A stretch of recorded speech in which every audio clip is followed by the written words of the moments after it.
On ne s'attendait pas franchement à de longs discours de Laurent Wauquiez ce matin, mais le président de la région s'est contenté finalement du service minimum, très critiqué par son opposition après sa décision de faire l'assemblée plénière en visioconférence. Il a également laissé son vice-président à la sécurité répondre sur le fameux dîner des sommets. Jade Terlinck. Donc merci à tout le monde de bien couper ses micros. Des élus tous derrière leur écran pour l'assemblée plénière de la région, mais aussi les journalistes pour la conférence de presse en visio. Des rendez-vous à distance qui passent mal du côté de l'opposition. Elle avait déposé un référé contre cette décision. Mais Laurent Wauquiez se défend.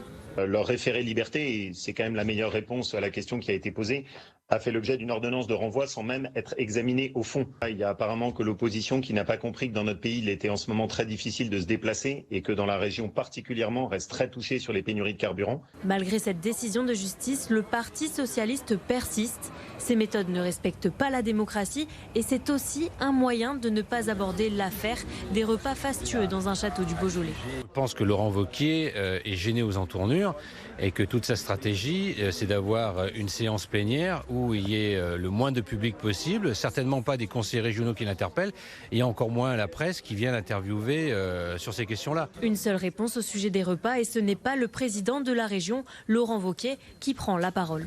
C'est des dizaines d'acteurs majeurs de notre région dans l'économie, dans l'environnement, dans la culture, dans le sport. L'idée, c'est de les fédérer, de créer des synergies et de créer des retombées réelles pour notre région.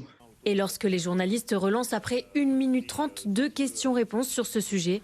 Ok, parfait. Merci à tout le monde. Toujours Alors, Bérangère Bonjour de France 3, j'ai une question supplémentaire si possible. Merci. Merci à tous, bon courage et on se retrouve pour l'Assemblée permanente. Merci beaucoup. Reste à savoir si la prochaine Assemblée plénière du 15 et 16 décembre se tiendra elle aussi en visioconférence ou cette fois en présentiel.